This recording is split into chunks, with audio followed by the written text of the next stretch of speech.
In this video, I want to challenge you to use hard light with some of your portrait shoots and your model shoots.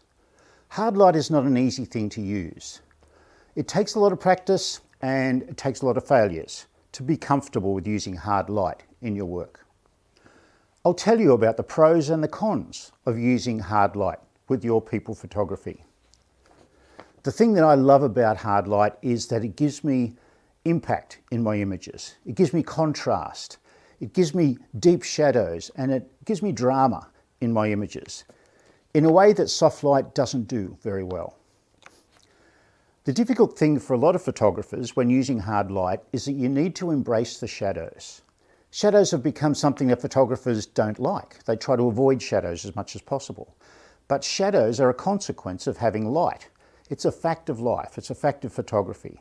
So you need to embrace them, use them to your advantage as much as possible. In this video, I'll show you a lot of examples of my hard light portraiture. I'll also show you a video of a studio shoot that I did with hard light, just a single speed light, and show you the drama and the different sort of look you can get by using hard light in your images. Now, when looking for hard light sources, the obvious one is the sun. The sun is the ultimate hard light source because it's very small. Remember, hard light comes from a small light source. Another example of hard light would be your speed light. Your speed light is tiny compared to your subject, so it will give you hard light.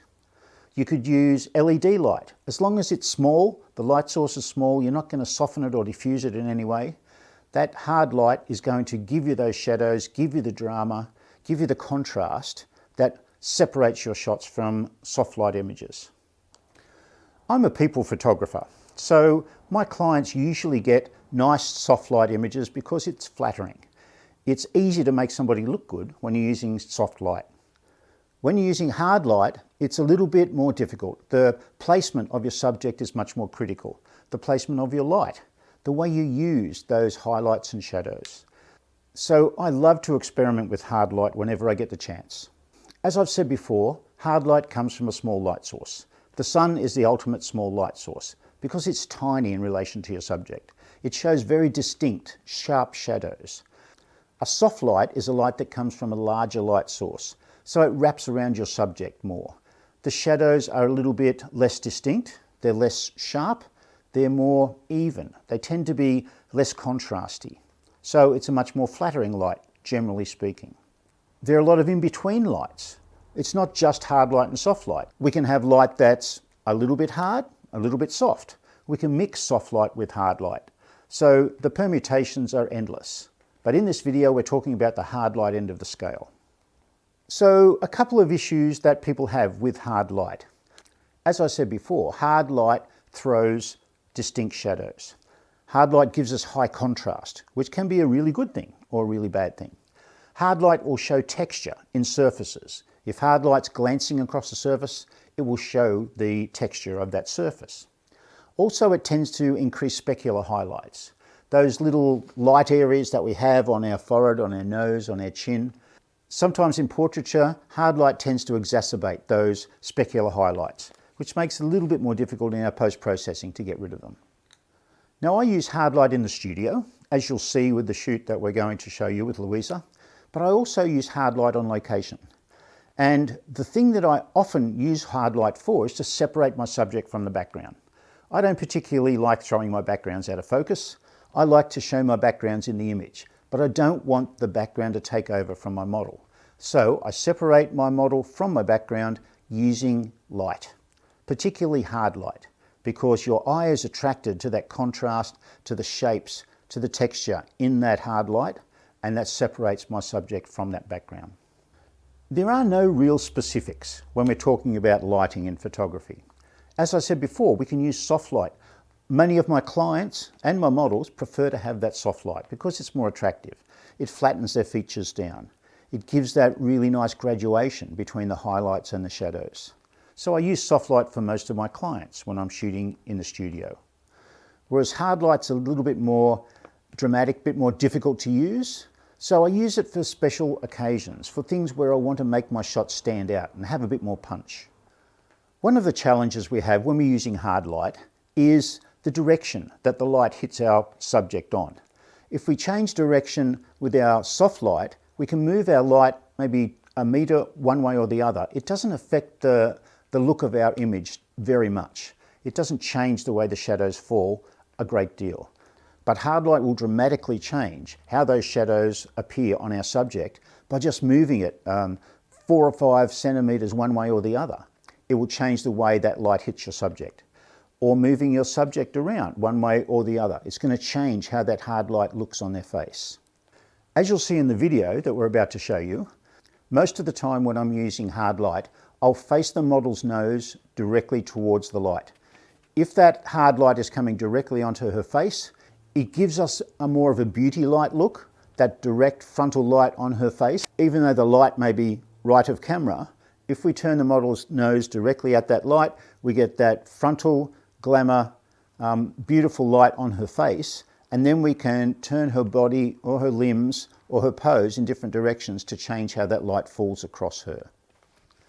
You'll notice in the video that we do, that's what I'm doing. I'm turning Louisa's nose towards that light. The shadows are the dramatic thing when we're shooting with hard light. We can create an image with just shadows because we can create an image by using our subject to throw a shadow onto the background, using a small light source or a hard light. Doing this with a soft light is just not going to work because that shadow on the background is not going to be distinct. It's just going to be a blob. You'll see in these few images how I've used the shadow as an integral part of the image itself, calculating where that shadow is going to fall and using it in the image to create something a little bit different. The other advantage of hard light is that we can use light modifiers such as gobos, snoots, things like that that are going to help us to throw shadows onto our subject or shadows next to our subject or control the light on our subject. All of these images are shot with hard light. Again, they wouldn't work with soft light because those distinct hard shadows are not going to be there. In this shoot with Louisa in the studio, I've used my speed light on a stand off camera to throw shadows in different parts of the image to give me different effects with that hard light, using the shadows as an integral part of my image. This is all full length shots, pretty much full body shots. I'll be doing another video in the future on close-up headshots using hard light, which will be one to look out for. So some of these images worked really well, some of them didn't. Watch the video, you be the judge. Here we are in the studio. I'm explaining the principles of what we're doing to Louisa, explaining that we want her nose pointed directly at that speed light, if we can. At the moment, we've got it up and to camera left, so that we're going to be throwing that shadow on the opposite side of Louisa. I'm shooting with that single speed light. I don't have any light on my background. My speed light is the only thing that's lighting this particular image. So we do a few variations on the posing. It's a combination. I suggest things to Louisa. She plays around with the pose, tries to make it feel comfortable for herself. We shoot when I think that pose is working well. And we got some great stuff. Louisa's a beautiful model. She's really easy to work with, and she looks fantastic in front of the camera.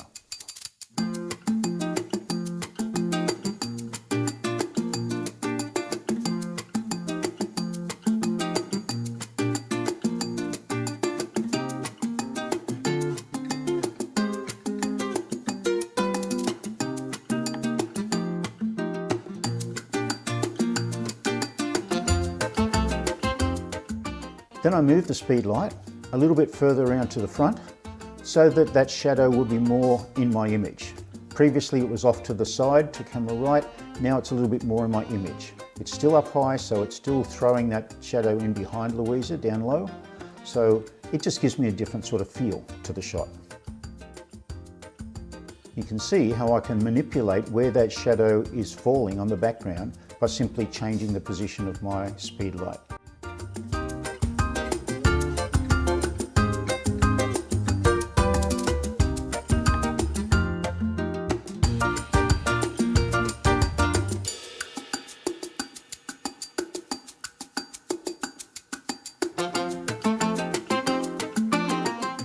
For a little bit of movement in the shot, we've turned our fan on just to throw a bit of wind onto Louisa's top, just to throw it around a bit, make it look a little bit more interesting. And depending on her pose, we're going to get some great shadows from that diaphanous material on the background.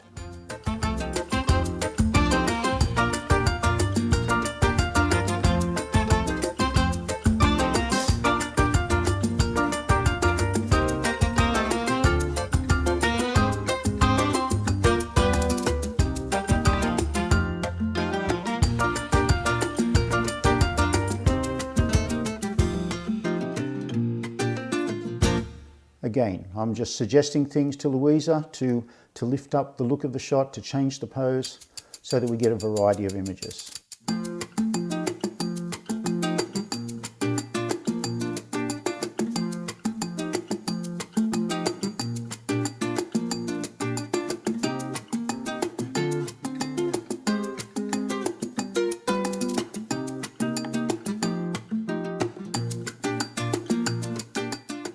Change of outfit and a change of lighting angle.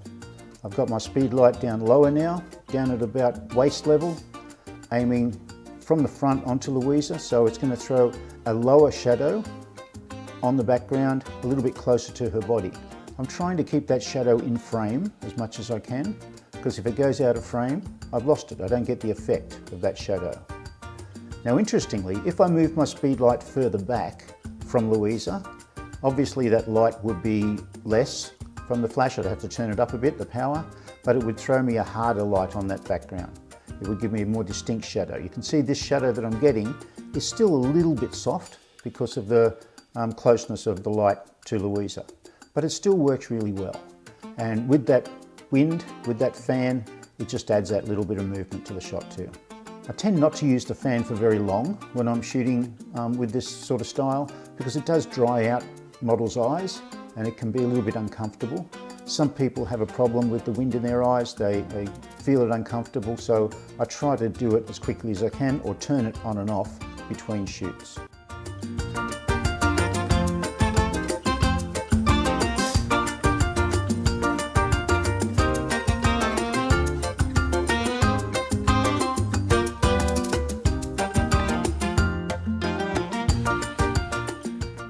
Often your model gets a little bit stuck for poses to do, and that's why that collaboration between you and the model is really important.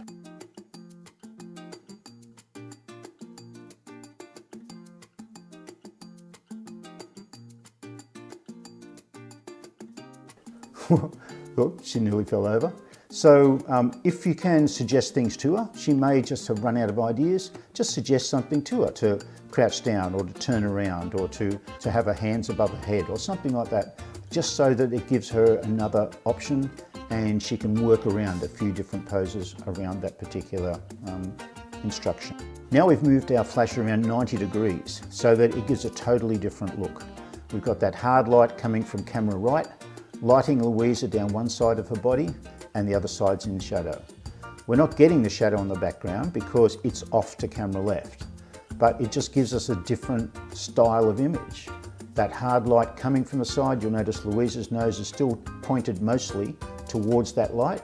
Occasionally she'll look away and we'll get that loop or Rembrandt light on her face, but having her nose over that way towards the light tends to be more flattering on her face.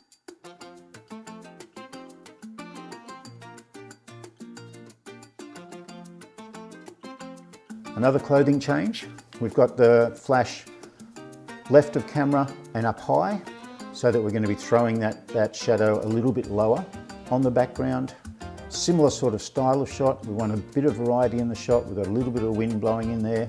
So it's going to give us a much higher light on her face, so we need to be careful that her eyes aren't too dark. The way Louisa's fringe is on her hair, it can shade her eyes as well. I don't particularly want her eyes shaded. I want her to tilt that face back a little bit. I don't often use light that's up this high because of that reason. And we tend to lose catch lights in the eyes as well if that light's up too high. But we're just experimenting here. We're playing around with these shadows and with the different light directions.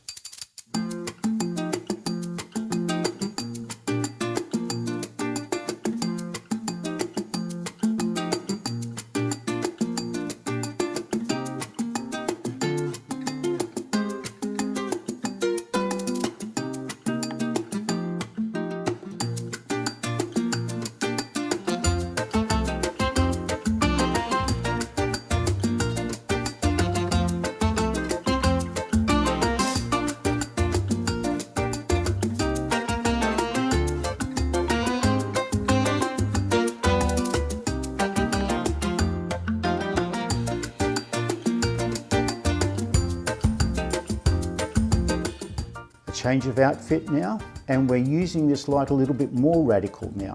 We're having it in the back. This is what I call back 3/4 lighting. So it's coming forward towards the camera, aimed at Louisa, so it's going to give a very narrow rim of light down around the left side of her body, our right side. You can see that flash up in the top corner. It's not as successful, I don't think, with this particular style of shoot, but we persisted and we got a few good shots as we went through. But having those drapes on her dress added a little bit of variety to the shot and added a little bit of interest to the pose as well. Now I've moved that speed light directly over the top of me. So it's coming frontal straight onto Louisa from the camera position, but just up a little bit higher. So it's going to throw her shadow down directly behind her, a little bit lower. So we can see that echoing of her pose just below her on that background. I like this effect. It's a very flattering effect because that light's coming directly onto her face. She can move her face around a number of different positions because that light's still going to work pretty well because it's coming pretty much almost down the lens axis but a little bit higher. So it's a much easier light to work with than the previous two setups that we had.